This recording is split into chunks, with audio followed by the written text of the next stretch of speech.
Hello, I'm Nicos Sifakis. In this presentation, I'm going to talk about the concept of English as a lingua franca. Let's begin with a definition of English as a lingua franca, or ELF.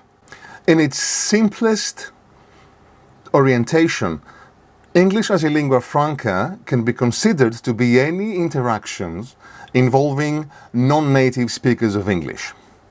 Now, English should be the main vehicle, but it goes without saying that other languages can be used as well. It's also important to remember that native speakers can also be part of such interactions. As long as there are non-native speakers involved, the so-called non-native speakers, this means that the interaction can be an ELF interaction. So the definition that Seidelhofer offers is the following. ELF is any use of English among speakers of different first languages for whom English is the communicative medium of choice and often the only option. In other words, there are no other means of understanding one another, so they use English. The important characteristic of ELF is that it is defined functionally in terms of its usage. And it's typically used in intercultural communication, which means that it is not really used with reference to native speaker norms, essentially because native speaker norms are not relevant in this case. What are the central aspects of ELF in its use? Well, it's essentially to do with a means of interaction that involves a lot of pragmatics. In other words, you have to understand the communicative context. Who is involved, in which circumstances the interaction takes place. So the importance here is on the function rather than the form. In other words, the use rather than things like grammatical or syntactical accuracy. The important thing is to be understood when you communicate with others. So communicative efficiency is much more important than linguistic accuracy. Sometimes when we are linguistically accurate, we are not making ourselves understood to other non-native speakers. So that's the most important thing, to be understood. That's why ELF interactions are entirely flexible and entirely fluid. In other words, we use accommodation strategies, strategies that allow us to be understood, like paraphrasing, rephrasing, repeating what we say, using other words, other languages even, or other semiotic systems, the notion of translanguaging or code switching. Anything that can make our message understood by our interlocutors. The important thing is that ELF focuses on making yourself intelligible, in other words, making your discourse understood, the words that come out of your mouth understood by your interlocutors, and of course being comprehensible, in other words, making your interlocutors understand the meaning of what you want to say. But what is the relevance of ELF to CLIL or bilingual contexts? Well, CLIL is, as we know, most importantly about teaching the content. Language comes second. So in that way, it's the same with ELF. It's the function, it's the content. It's not so much what you say. It's being understood when you say it. It's the same thing, in other words, with ELF. It's the function, the communication, getting the message across. As we said, form comes second. So understanding the importance of ELF in everyday interactions involving non-native speakers will help us lower the stress of teaching to a standardized test, these high-stakes exams that sometimes we prepare our students for. And in this way, we can promote, through ELF, real-life interactional skills, like accommodation strategies, and also raise self-awareness and self-confidence of our learners, which is extremely important because our learners will be users of English in today's global society and are much more likely to communicate and interact with other non-native speakers across the globe. You can stop the video here and consider the following questions. You can also discuss these questions on this slide with your tutor. As you can see, these questions refer to your own personal understanding of ELF and its relevance to your teaching context, its usefulness in incorporating it in your own teaching, and the advantages of looking at function, as we do with CLIL, over form. Now, a few words about the features of the lexicogrammar of ELF. This is based on actual research from corpora, that is large databases of text, spoken text primarily, around the world. And this particular one comes from the VOICE, the Vienna-Oxford International Corpus of English. We have invariant question tags. For example, "You're very busy today, isn't it?" instead of "aren't you?" That's a typical example of ELF usage. Treating who and which as interchangeable relative pronouns. For example, the picture who instead of the picture which, or a person which instead of a person who. Shift of patterns of preposition use. For example, we have to study about. So the interjection of the preposition about, which would be typically incorrect in native speaker English. Preference for bare and or full infinitive over the use of gerunds. For example, "I look forward to see you tomorrow" instead of "seeing you tomorrow." You can still get the message across even without the gerund. Extension to the collocational field of words with high semantic generality. For example, take an operation. Take being a kind of generic word that non-native speakers of English typically use, instead of, in this case, have an operation. Take an operation would be fine. And finally, increased explicitness. For example, how long time instead of how long. These are the things that we usually talk about when we refer to ELF lexicogrammar.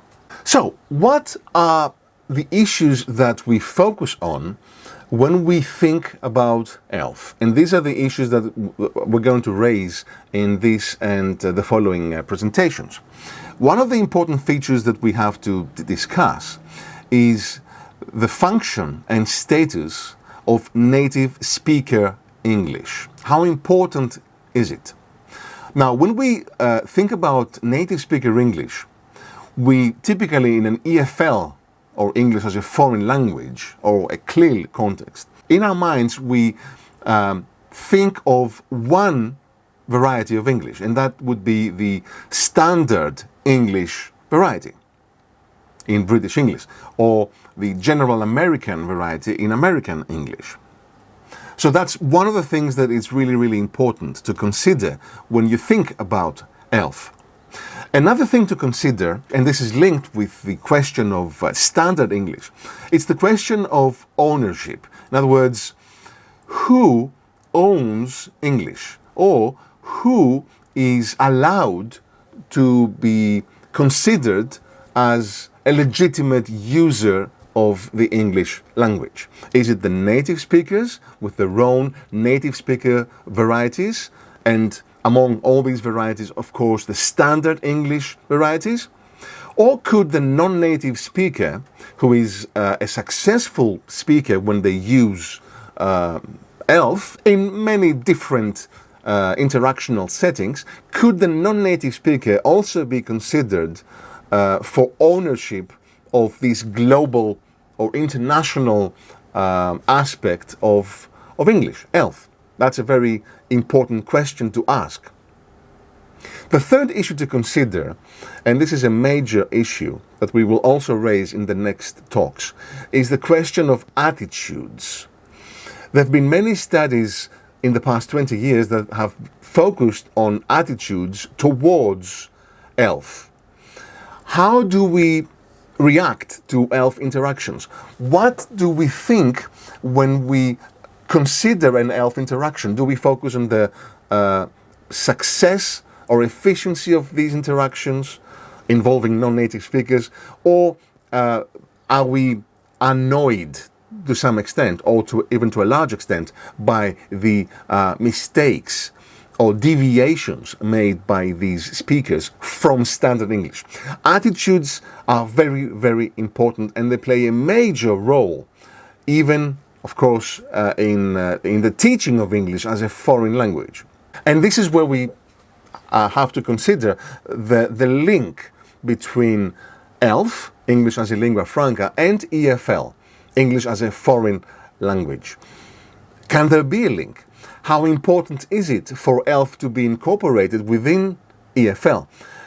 To what extent is EFL relevant or even important in today's English language learning environments? Do we really need to learn EFL, to learn standard English? And do we need to get all these high stakes certificates that are very, very important, of course, in many different contexts around the world? So that's a really important question to ask yourselves. What we have here is a very interesting phenomenon, because we have the EFL world that we know in the classrooms, and this is a major thing even in CLIL environments, because CLIL, of course, may be focusing on the content, but the language, as far as English is concerned, the language would be standard English. That would be the language we would be aiming for. On the other hand, ELF, with its own idiosyncrasies, could perhaps be, in certain environments, more relevant and even more interesting and even more important than EFL. So you have to consider the contexts of use, since use is so much more important than anything else.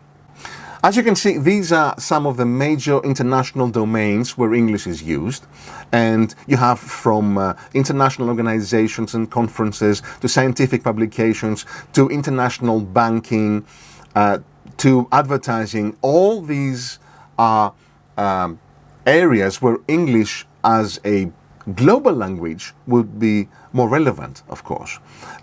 Audiovisual, cultural products, international tourism, tertiary education, where you have English as a medium of instruction, or EMI.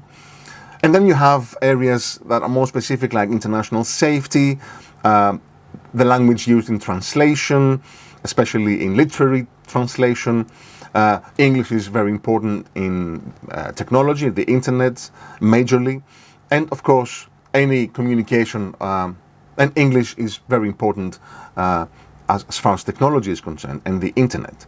So these domains are really, really important, and they are often used as proof for raising the importance and status of ELF, as well as, of course, EFL. The next two slides are proof for the important status of English as a global language. So the first one comes from MacArthur in 2005. You see that English occupies a level of its own with the English language complex, and then you have the huge languages like Chinese, Spanish, or Hindi.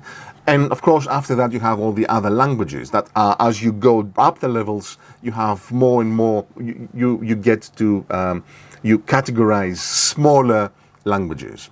And then this slide presents the similar categorization by De Swan from 2001. And again, you see that English takes a very important place, being called a hypercentral language, a global language. And then you have all the other languages, starting from Arabic and Chinese.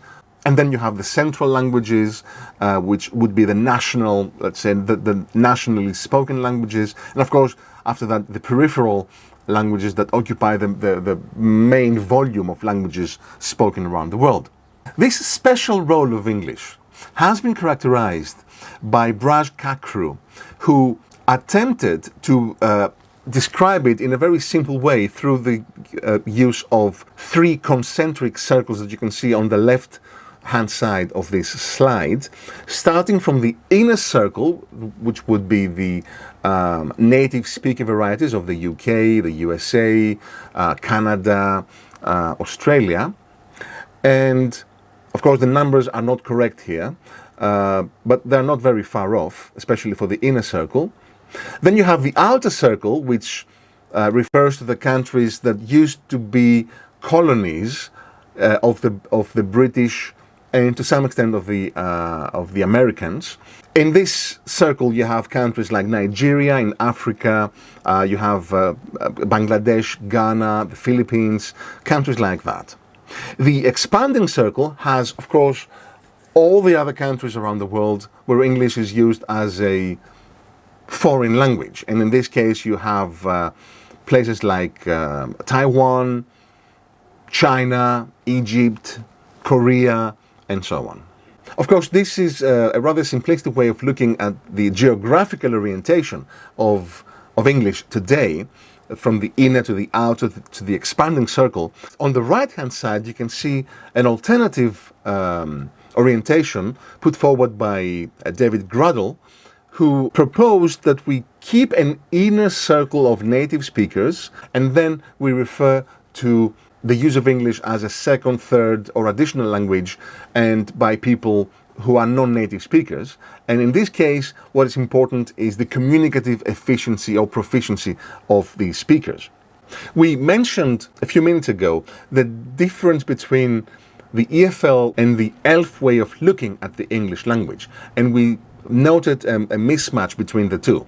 On the one hand, in the EFL environment, you look at students who are learners of English, and in this way, English is perceived as a foreign language, that is, as a language that is completely distant from the learners, from the students. That's why they learn it. It's a foreign language to them. And typically, it's an exam-oriented situation in EFL. On the other hand, with ELF students, you have to consider that these students, to a large extent, especially if we're talking about adolescents and adults, or even younger learners these days, these students have a familiarity with English outside of the EFL classroom. That's why they would be international users of the language, and they would be aware of the function of English as a global language, and of course as a multicultural way of communicating between them. So this distinction between the EFL way of looking at English and the students and the ELF way of looking at the same people is very, very interesting, and it's a question to pose in this presentation. We're going to finish this presentation with a discussion topic that refers to a number of concepts and terms that are often used. Have a careful look at these terms. As you can see, some of these terms, of course, there are no right answers to this. It's just an opportunity to reflect about these issues and at least reach some conclusions that have to do with your own attitude and knowledge about English as a lingua franca. Thank you for watching this presentation. I hope you enjoyed it and found it useful. Goodbye.